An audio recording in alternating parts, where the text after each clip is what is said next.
But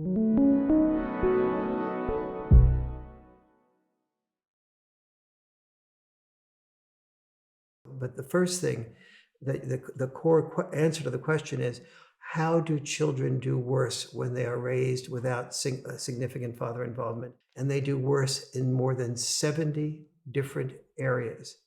Children with minimal or no father involvement are far more likely to be, that's the single biggest predictor of being a drug addict.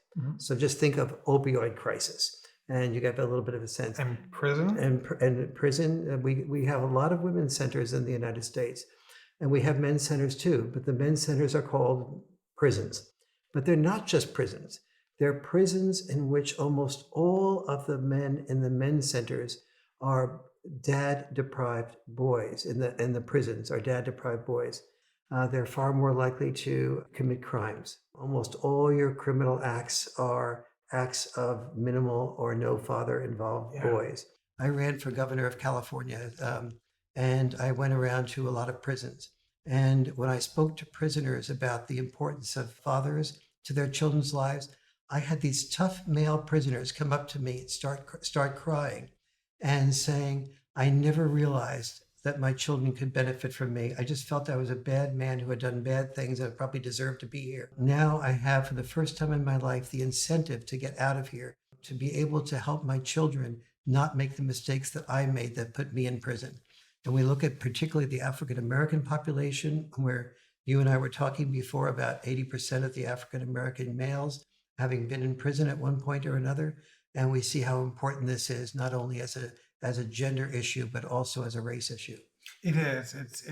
It's the ultimate example of male disposability. Yes. I talked with a man in Wisconsin, African-American man, and he basically said, he was 70. He said, you took away our water fountains, and then you took away our boys. Yes. It's that simple. Yes. And the issue about taking away your boys and your daughters is the issue of purpose.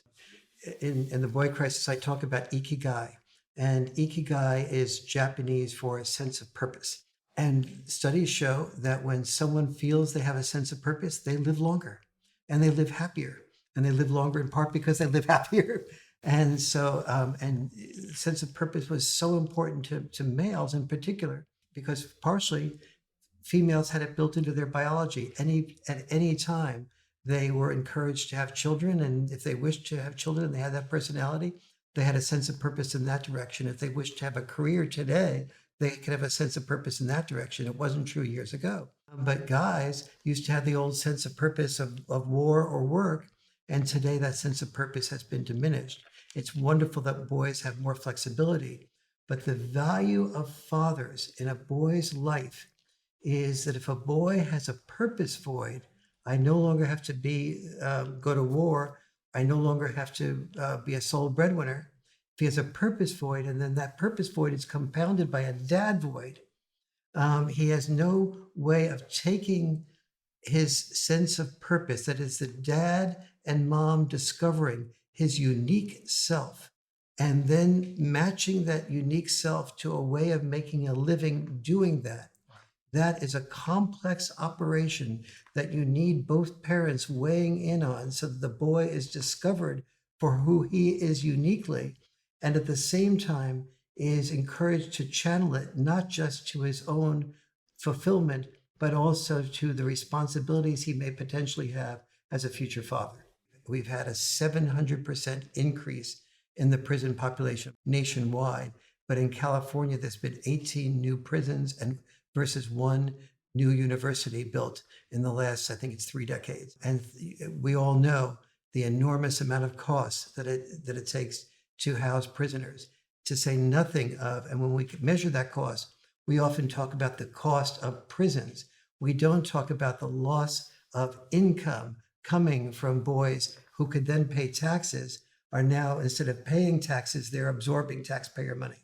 So when we look at those types of lost opportunities, when we look at the fact that boys who have minimal to no father involvement are far more likely to drop out of school, and in addition to committing crimes, they're far more likely to be unemployed. So a boy who drops out of high school has a 20% unemployment rate when he's in his 20s, one of the highest levels of normal employment for boys.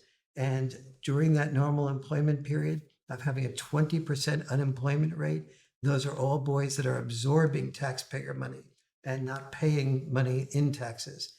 Whenever we talk about prisons and the judicial system, whenever we spend $75,000 a year in California to put somebody in prison, that's the boy crisis. That's lack of father involvement. That's me not voting for 50-50. Whenever we have an opioid crisis, that's lack of father involvement. That's the boy crisis. That's me not pushing for 50-50s in my state, correct? Correct. When we talk about failing schools or crime, more than likely that has to do with the boy crisis, lack of father involvement, and me not pushing for 50-50 outcomes in my state. Is that correct? More than anything else, yes. So let me be clear. Father involvement is not the only variable in the boy crisis. There are about 10 causes of the boy crisis. Some are environmental, some are the purpose for it, like I mentioned before, but some are this historical gap between heroic intelligence and health intelligence. But more than any other single thing of the 10 causes of the boy crisis is lack of father involvement, either minimal father involvement or no father involvement. We then go into the mental health issues of boys who commit suicide, boys who are depressed, boys who are taking drugs as a result of countering that depression, the opioid crisis, which a high percentage of which comes out of boys who are taking drugs and being self-destructive and causing pain to themselves and cutting and doing other things. All of these costs together are about $3 trillion a year, is what I calculated when I wrote The Boy Crisis. And those are $3 trillion a year that we could be building incentives for boys to be involved in families, programs to honor boys, and instead of saying, Uncle Sam needs you to potentially die as a warrior, to say we are now going to be talking about boys as future father warriors,